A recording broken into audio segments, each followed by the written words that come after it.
Hello, this is Matt Burns with iloveitspicy.com, and today I'm doing a review for Crazy Good Specialty Foods Crazy Mary Bloody Mary Mixer. You'll recall that Crazy Good Specialty Foods was a company, or is a company, that was established by Chef Jim O'Brien, I believe in 2010. He was also a one-time New Mexico resident, knowing New Mexico and its unique flavors and spices. We're going to see that come into play with this product here. I've reviewed a few notes and looked at the label and had a little taster already. So we're going to start off by showing you that the bottle that I'm actually reviewing tonight is a 750 milliliter Crazy Mary Bloody Mary Mixer bottle.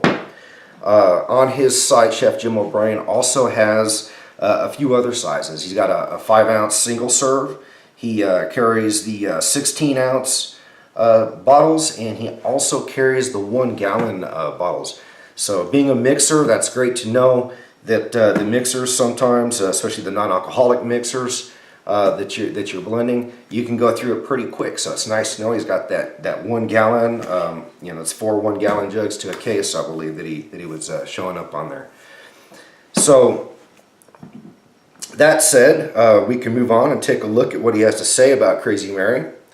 And he's saying that it's second to none and crazier than all. General recipe: pour 2 ounces of your favorite vodka into an ice-filled pint glass. Top off the glass with Crazy Mary Bloody Mary mix. Garnish, now get this, with celery. Understood. Bloody Mary.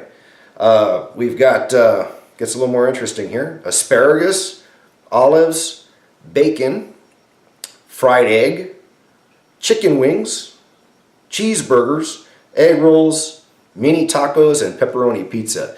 So I'm pretty sure that we're talking garnishment on the side, not necessarily in the drink, because I'd hate to see someone, I don't know, I haven't tried blending a pizza in there, but you never know, I suppose.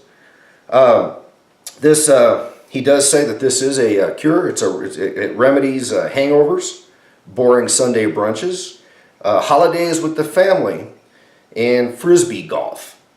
And I'm not knocking you frisbee golf players. I don't want to say too much. I'm sure Tiger's going to be out there one of these times. And let's see, we've got a warning also that this may be why I've been anticipating trying this product.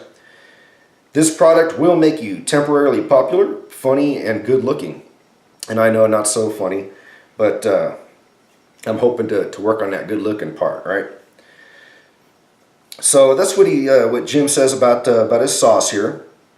So looking at this label here, we're not going to run through everything. You can see this in the graphic. First and foremost, it's the tomato puree. We've got Worcestershire sauce. Now, I've got to bring up a little note. I am a fan of Worcestershire. I do eat that on. I use that for marinades most prominently, but I do tend to mix that into some soups and other things. But one thing I hadn't seen is that in this Worcestershire, one of the ingredients or sub-ingredients there happens to be the chili pepper extract. And I haven't really seen that in any of the other store-bought Worcestershires. We've also got it. You're gonna have to forgive me here. This label is incredibly tiny to read so far as an ingredients label goes. But we are looking here at the couple other notable ingredients. Prepared horseradish is third on the list there. Down we've got some fire roasted red bell peppers. And here was another one of those Easter egg surprises from Chef Jim.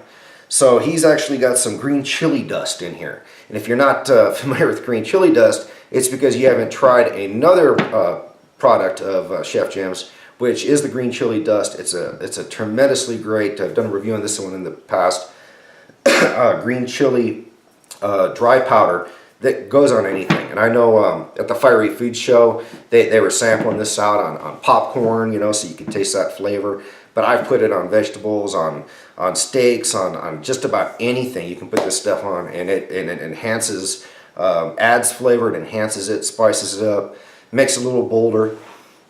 But that is now an ingredient, or one ingredient in another product of his line.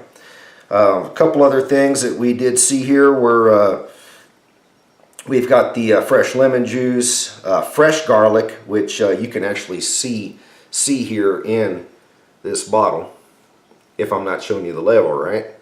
So hopefully you can see some of those seeds up in there, you know. Now I'm going to bring to note for those with allergies that it does state that there are soy products and fish products in the mixer, and there's probably going to be the soy is probably going to be the soybean oil.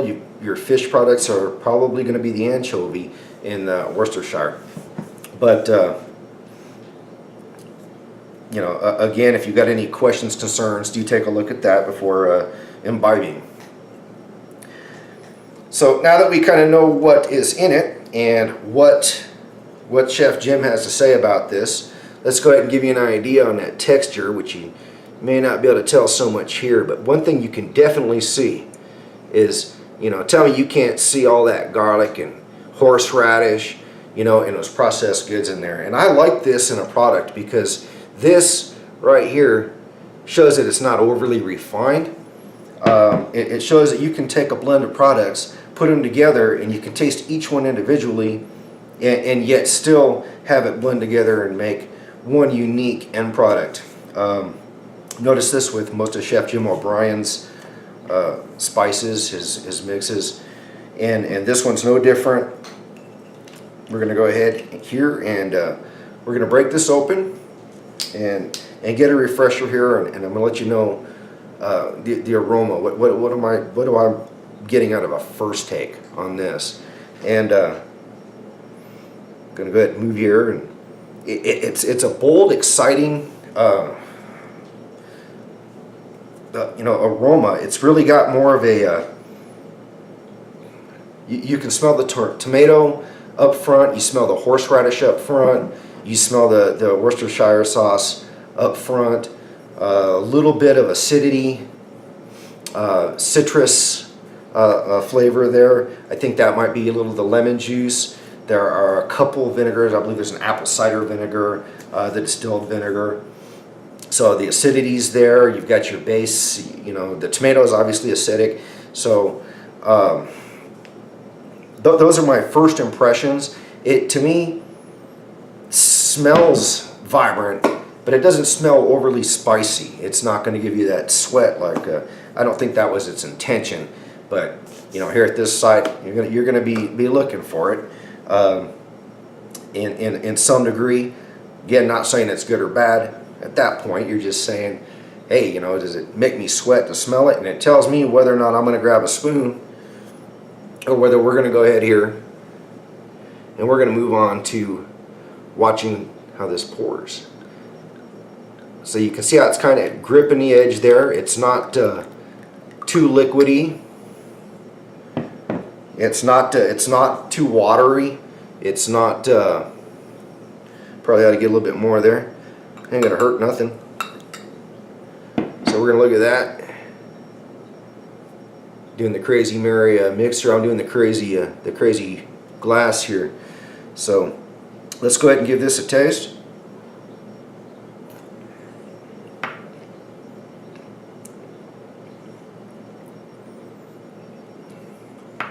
It's got just a little zing to it. You can taste that that horseradish. You can taste the you can almost taste individually everything I've named. And that's, I mean, this is a good mixer here. Moving on to reviews. In regards to the heat level, I'm going to go with the 1.5 Flaming Hearts. It's got a little bit of that spice. It's definitely more so than your bland Bloody Marys you might pick up somewhere else, mixers. This one here is definitely going to be a Bloody Mary mixer of choice. It's got everything that you want in a pick-me-up and that extra something. Chef Jim says, hey, you know, use it as a steak marinade, mix it with those oysters, do some other things with it as well. Enjoy it with or without your favorite vodka of choice. But I think everything about this product, the labeling, the texture, the flavors, the heat level is just right for me. The only thing at all that I have any issue with, and that would be the size of the ingredient label.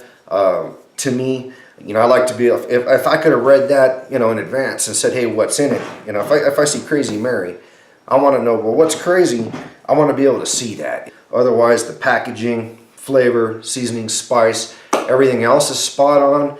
I'm going to have to go with a 4.5 Flaming Hearts for this product. Hands down, you've got to get it a try. You're going to love it. So until next time, this was Matt Burns for ILoveItSpicy.com. And you folks take care now.